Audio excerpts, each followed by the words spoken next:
ಎಲ್ಲರಿಗೂ ನಮಸ್ತೆ. ಇವತ್ತು ನಾನು ಮಾಡ್ತಾಯಿದ್ದೀನಿ ಗೋಧಿ ನುಚ್ಚಿನ ಕಿಚಡಿ. ಇದು ತುಂಬ ಚೆನ್ನಾಗಾಗತ್ತೆ. ಮತ್ತು ನೋಡೋದಕ್ಕೆ ಇದಕ್ಕೆ ಗೋಧಿ ನುಚ್ಚು ಹಾಕಿದ್ದೀರಾ ಅಂತ ಗೊತ್ತಾಗೋದಿಲ್ಲ. ಗೋಧಿ ನುಚ್ಚು ಮತ್ತು ಹೆಸರುಬೇಳೆ ಹಾಕಿ ಕಿಚಡಿ ತುಂಬಾ ರುಚಿಯಾಗತ್ತೆ. ಮತ್ತು ಫಟಾಫಟ್ ಅಂತಲೂ ಮಾಡ್ಬೋದು, ಒಂದು 5 ನಿಮಿಷದಲ್ಲಿ ಆಗೋಗ್ಬಿಡುತ್ತೆ. ಗೋಧಿ ನುಚ್ಚು ತೊಗೊಂಡಿದ್ದೀನಿ ನೋಡಿ. ನಾನು ಮೊದಲಿಗೆ ಒಂದು ದೊಡ್ಡ ಲೋಟದ ಅಳತೆಯಲ್ಲಿ ತೊಗೊಂಡ್ರೆ ಅರ್ಧ ಲೋಟ ಗೋಧಿ ನುಚ್ಚು. ಇದನ್ನು ಚೆನ್ನಾಗಿ ತೊಳೆದಿಟ್ಕೊತೀನಿ. ಮತ್ತು ಇದು ಹೆಸರುಬೇಳೆ 1 ಗಂಟೆ ಕಾಲ ನೆನೆಸಿದ್ದೀನಿ. ನೆನೆಸ್ಬಿಟ್ಟು ನೀರು ತೆಗೆದಿದ್ದೀನಿ. ಈಗ ಕುಕ್ಕರ್ಲಿ ಒಗ್ಗರಣೆ ಹಾಕ್ತಾಯಿದ್ದೀನಿ. ಒಗ್ಗರಣೆಗೆ ಎಣ್ಣೆ ಹಾಕಿ ಮತ್ತು ಸ್ವಲ್ಪ ತುಪ್ಪ ಹಾಕಿದ್ದೀನಿ. ಎಣ್ಣೆ ಬಿಸಿ ಆದಮೇಲೆ ಸ್ವಲ್ಪ ಸಾಸಿವೆ ಹಾಕಿ, ಆಮೇಲೆ ಜೀರಿಗೆ ಹಾಕಿದ್ದೀನಿ, ಕರಿಬೇವಿನ ಸೊಪ್ಪು ಹಾಕಿದ್ದೀನಿ, ಹಸಿಮೆಣಸಿನ್ಕಾಯಿ ಹಾಕಿದ್ದೀನಿ. ಇದನ್ನು ಸ್ವಲ್ಪ ಫ್ರೈ ಮಾಡ್ಕೊತೀನಿ. ಈಗ 2 ಟೊಮೆಟೊ ಚಿಕ್ಕದಾಗಿ ಹೆಚ್ಚಿಬಿಟ್ಟು ಹಾಕಿದ್ದೀನಿ. ಟೊಮೆಟೊ ಸ್ವಲ್ಪ ಫ್ರೈ ಮಾಡ್ತೀನಿ.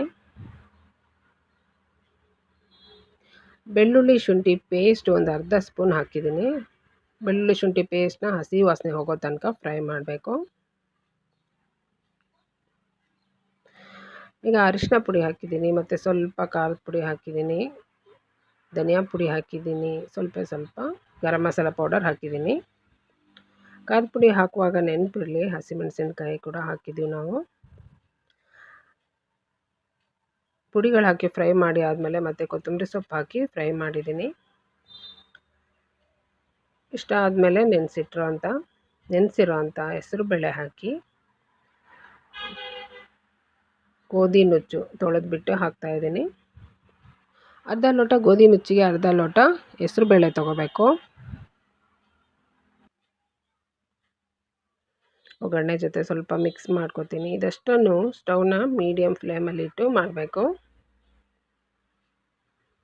ಈಗ ಇದಕ್ಕೆ ನೀರು ಹಾಕ್ತಾಯಿದ್ದೀನಿ. ನೀರು 1ಕ್ಕೆ 2ರಷ್ಟು, ಅಂದರೆ ಒಂದು ದೊಡ್ಡ ಗ್ಲಾಸಲ್ಲಿ ಅರ್ಧ ಗೋಧಿ ನುಚ್ಚು ತೊಗೊಂಡ್ರೆ ಅರ್ಧ ಹೆಸರುಬೇಳೆ ತೊಗೊಂಡಿದ್ದೀನಿ. ಅಂದರೆ 1 ಲೋಟ ಆಯಿತು. 1 ಲೋಟಕ್ಕೆ 2 ಲೋಟ ನೀರು ಹಾಕಿದ್ರೆ ಸಾಕು.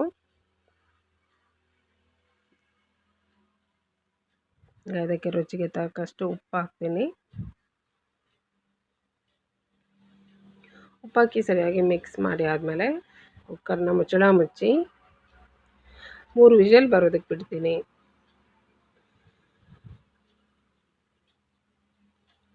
3 ವಿಷಲ್ ಆದಮೇಲೆ ಸ್ಟೀಮ್ ಹೋಗಿದೆ. ಈಗ ನೋಡಿ ರೆಡಿ ಇದೆ ಗೋಧಿ ನುಚ್ಚಿನ ಕಿಚಡಿ. ತುಂಬಾ ಚೆನ್ನಾಗಾಗತ್ತೆ, ಬೇಗ ಆಗುತ್ತೆ.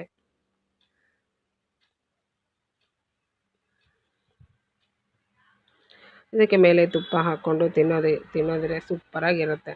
ಈ ರೀತಿ ಒಂದು ಸಲ ಮಾಡಿ ನೋಡಿ. ನನ್ನ ವಿಡಿಯೋ ಇಷ್ಟ ಆದರೆ ಲೈಕ್ ಮಾಡಿ, ಶೇರ್ ಮಾಡಿ, ಸಬ್ಸ್ಕ್ರೈಬ್ ಮಾಡಿ. Thank you.